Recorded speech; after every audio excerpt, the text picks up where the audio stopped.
ಜೈ ಶ್ರೀರಾಮ್. ಇದೇ ಜನವರಿ 21ನೇ ತಾರೀಕು ಮಂಗಳವಾರ ಮಧ್ಯಾಹ್ನ 4 ಗಂಟೆಗೆ ಬಂಗಾರಮಕ್ಕಿ ದೇವಸ್ಥಾನದ ಧರ್ಮಾಧಿಕಾರಿಗಳಾದ ಪರಮ ಪೂಜ್ಯ ಶ್ರೀ ಶ್ರೀ ಮಾರುತಿ ಗುರುಜಿಯವರು ಮಧ್ಯಾಹ್ನ 4 ಗಂಟೆಗೆ ಸೋಮಾನಿ ಸರ್ಕಲ್ ಹತ್ರ ಬರ್ತಾ ಇದ್ದಾರೆ. ಅವರನ್ನು ನಾವು ಕುಂಭಮೇಳದಿಂದ, ಹೆಣ್ಣುಮಕ್ಕಳು ಕುಂಭಮೇಳದಿಂದ, ಕುಂಭಗಳ ಕಸದಿಂದ ಅವರನ್ನು ಬರಮಾಡಿಕೊಳ್ಳುತ್ತಿದ್ದೇವೆ. ಅದರ ನಂತರ ಅವರನ್ನು ನಾವು ಶೋಭಾಯಾತ್ರೆಯ ಮುಖಾಂತರ ಜಿ.ವಿ. ಭಟ್ ದವಾಖಾನೆ ಹತ್ತಿರ ಮತ್ತು ಅಲ್ಲಿಂದ ಶ್ರೀ ಹರಿ ಮಂದಿರ ಮುಖಾಂತರ ಅವರನ್ನು ನಾವು ಶಂಕರ ಮಠದವರೆಗೂ ಶೋಭಾಯಾತ್ರೆ ಮುಖಾಂತರ ಅಲ್ಲಿಗೆ ಹೋಗುತ್ತೇವೆ. ಅಲ್ಲಿ ಅವರ ವಾಸ್ತವ್ಯ ಅವತ್ತು ಇರುತ್ತೆ.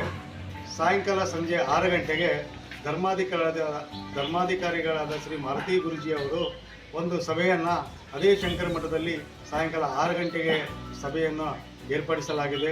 ಸದ್ಭಕ್ತರು ಎಲ್ಲರೂ ಆ ಸಭೆಗೆ ಬರಬೇಕು. ಬಂಗಾರಮಕ್ಕಿ ದೇವಸ್ಥಾನದ ಪುನರ್ನಿರ್ಮಾಣದ ಕೆಲಸ ಕಾರ್ಯ ನಡೀತಾ ಇದೆ. ಅದರ ಒಂದು ಕಾರ್ಯದ ನಿಮಿತ್ತ ಅವರು ದಾಂಡೇಲಿಗೆ ಗುರುಜಿಯವರು ಬರ್ತಾ ಇದ್ದಾರೆ. ಆ ದೇವಸ್ಥಾನದಲ್ಲಿ ಹೊಸ ಗೋಪುರ ಕಟ್ಟುತ್ತಾ ಇದ್ದಾರೆ. ಆ ಗೋಪುರಕ್ಕೆ ಬಂಗಾರ ಕಳಸವನ್ನು ಹಾಕುತ್ತಾ ಇದ್ದಾರೆ. ಮತ್ತು ಪರಿವಾರದ ದೇವತೆಗಳಾದ ಚೌಡೇಶ್ವರಿ, ಗಣಪತಿ ದೇವಸ್ಥಾನ ಮತ್ತು ನಾಗ ದೇವಸ್ಥಾನವನ್ನು ಅದೇ ಬಂಗಾರಮಕ್ಕಿ ದೇವಸ್ಥಾನ ಆವರಣದಲ್ಲಿ ಮಾಡ್ತಾ ಇದ್ದಾರೆ. ಇದೆಲ್ಲ ನಿಮಿತ್ತವಾಗಿ ಬಂಗಾರಮಕ್ಕಿ ದೇವಸ್ಥಾನದ ಧರ್ಮಾಧಿಕಾರಿಯಾದ ಮಾರುತಿ ಗುರುಜಿಯವರು ಅದರ ವಿವರವನ್ನು ಆ ಸಭೆಯಲ್ಲಿ ಎಲ್ಲ ದಾಂಡೇಲಿಯ ಸದ್ಭಕ್ತರಿಗೆ ತಿಳಿಸಲಿದ್ದಾರೆ. ಅದಕ್ಕೋಸ್ಕರ ಎಲ್ಲ ದಾಂಡೇಲಿ ಭಕ್ತರು ಆ ದಿವಸ ಹೆಚ್ಚು ಸಂಖ್ಯೆಯಲ್ಲಿ ಬಂದು ಗುರುಗಳ ಆಶೀರ್ವಾದ ಪಡ್ಕೋಬೇಕಂತ ನಾನು ತಮ್ಮಲ್ಲಿ ಕೇಳ್ಕೊಳ್ತೇನೆ. ಮರುದಿವಸ ಅಂದರೆ 22ನೇ ತಾರೀಕು ಬೆಳಗ್ಗೆ 8 ಗಂಟೆಯಿಂದ ಮಧ್ಯಾಹ್ನ 3 ಗಂಟೆಯವರೆಗೆ ಬಂಗಾರಮಕ್ಕಿ ದೇವರ ಪಾದುಕವನ್ನು ತಗೊಂಡು ಸ್ವತಃ ಗುರುಗಳೇ ಎಲ್ಲರ ಮನೆಗಳಿಗೆ ಪಾದುಕ ತಗೊಂಡು ಪಾದುಕ ಪೂಜೆಗೋಸ್ಕರ ಅವರು ಮನೆಗೆ ಬರ್ತಾ ಇದ್ದಾರೆ.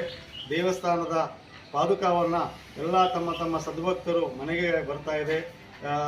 ಅದಕ್ಕೋಸ್ಕರ ತಾವು ಮುರಳೀಧರ್ ಗೋಸಿ ಅವರ ಮೊಬೈಲ್ ನಂಬರ್ 9986319299 ಈ ನಂಬರಿಗೆ ತಾವು ತಿಳಿಸಿದರೆ ಸದ್ಭಕ್ತರು ಈ ನಂಬರಿಗೆ ಅವರಿಗೆ ಫೋನ್ ಮಾಡಿ ತಿಳಿಸಿದರೆ ಅವರ ಹೆಸರುಗಳನ್ನು ನೋಂದಾಯಿಸಿಕೊಂಡು ಎಲ್ಲ ದಾಂಡೇಲಿ ಭಕ್ತರಿಗೆ ಸ್ವತಃ ಗುರುಗಳೇ ಅವರು ದೇವರ ಪಾದುಕ ತೆಗೆದುಕೊಂಡು ಅವರವರ ಮನೆಗೆ ಬರ್ತಾ ಇದ್ದಾರೆ.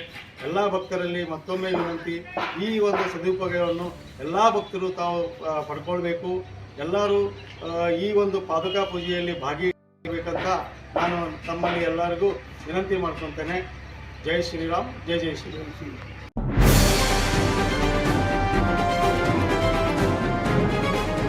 ಇದು ಖಾಲಿ ಡಿಜಿಟಲ್ ವಾಹಿನಿ, ಸತ್ಯ ಮತ್ತು ಸ್ಪಷ್ಟ ಸುದ್ದಿ.